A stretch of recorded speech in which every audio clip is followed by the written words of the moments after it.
Guys welcome back to my channel. तो आज का हम लोग का न्यू टॉपिक है कुछ विशिष्ट करों में करपात की समस्या, incidence of some specific tax. ठीक है, तो कुछ ऐसे विशिष्ट कर होते हैं जिसमें करपात की समस्या देखने को मिलती है।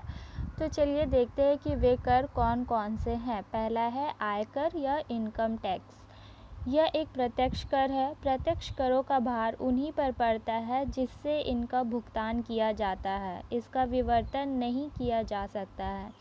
वेतन, पेंशन, मजदूरी आदि आय के कुछ स्रोत हैं। भारतवर्ष में आयकर कई रूपों में पाए जाते हैं, जैसे आयकर, अधिलाभ, पूंजीगत लाभ, कृषि आय आदि। आयकर का अध्ययन दो प्रकार से किया जा सकता है। ठीक है, पहला है व्यक्तिक शुद्ध आय पर कर। वेतन, मजदूरी और पेंशन आदि पर जो कर लगाया जाता है वह प्रायः विवर्तित नहीं हो सकता है, क्योंकि उत्पादक मजदूर को मजदूरी या वेतन उसकी सीमांत उत्पादकता के अनुसार देता है। दूसरा है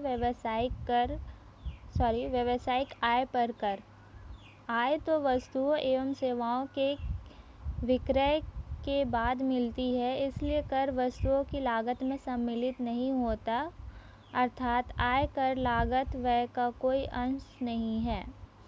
तो पहला जो था वो है आयकर। आयकर में क्या होता है कि वो एक प्रत्यक्ष कर है, उसको हम लोग किसी दूसरे पर मतलब डाल नहीं सकते हैं। ये कर अगर हम लोग पे लगा है तो ये हमें लोगों को भुगतान करना होगा, उसको हम किसी पे दे नहीं सकते हैं। ठीक है, और आयकर में वेतन, पेंशन, मजदूरी आदि ये सबको सम्मिलित किया जाता है, उसी से हम लोग को इनकम प्राप्त होता है।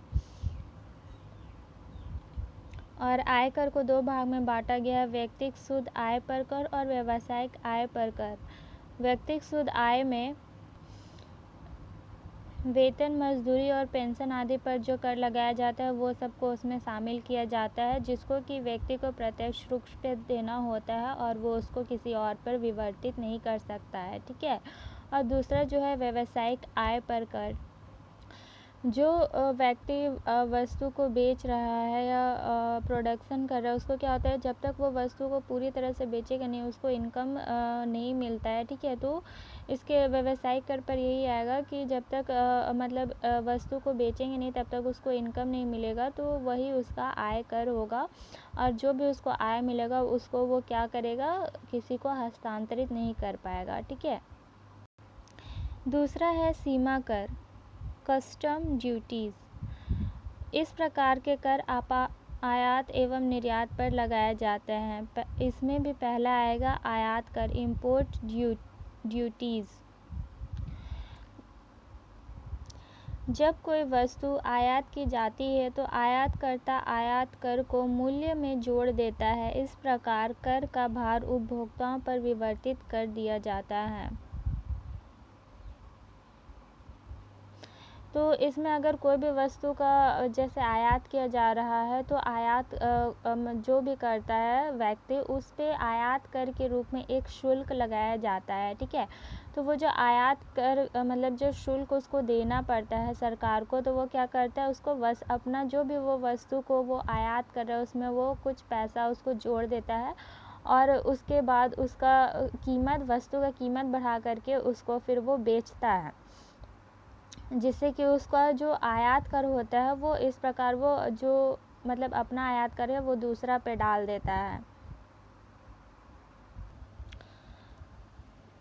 सीमा कर का ही दूसरा है निर्यात कर। किसी देश में बाहर जाने वाली वस्तुओं पर लगे कर को निर्यात कर कहते हैं। तो जो भी वस्तु का देश के बाहर डिमांड हो रहा है और उसको जब निर्यात किया जाता है तो जैसे आयात पे कर लगाया जाता है वैसे ही निर्यात पर भी कर लगाया जाता है, तो उसको निर्यात कर बोला जाता है। तीसरा है बिक्री कर और उत्पादन शुल्क, sales tax and excise duty. बिक्री कर बेची जाने वाली वस्तुओं पर लगाया जाता है और उत्पादन कर वस्तुओं के उत्पादन पर लगाया जाता है। ऐसे करों का विवर्तन आसानी से किया जा सकता है।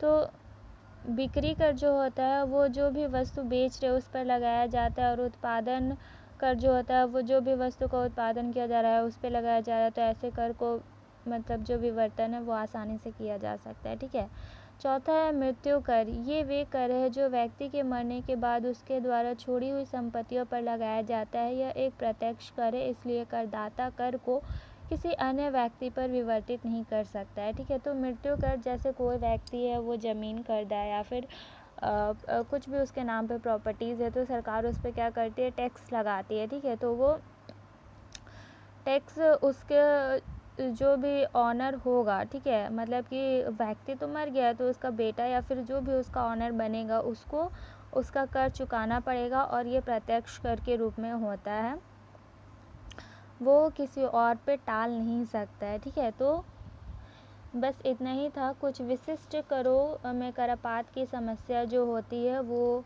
उसके अंतर्गत यही कोई 4 पॉइंट्स थे, जिसमें पहला पॉइंट्स था आयकर, जिसको 2 भाग में बांटा गया था, व्यक्तिगत शुद्ध आय पर कर और दूसरा था व्यावसायिक आय पर कर। उसके बाद दूसरा था सीमा कर, जिसको भी 2 भाग में बांटा गया था, पहला था आयात कर और दूसरा था निर्यात कर। उसके बाद तीसरा था बिक्री कर और उत्पादन शुल्क और चौथा था मृत्यु कर। तो आज के लिए बस इतना ही। आशा करती हूँ आपको ये टॉपिक अच्छा लगा हो, और अगर आपको ये टॉपिक अच्छा लगा हो तो लाइक शेयर एंड सब्सक्राइब ज़रूर करें। Thanks for watching.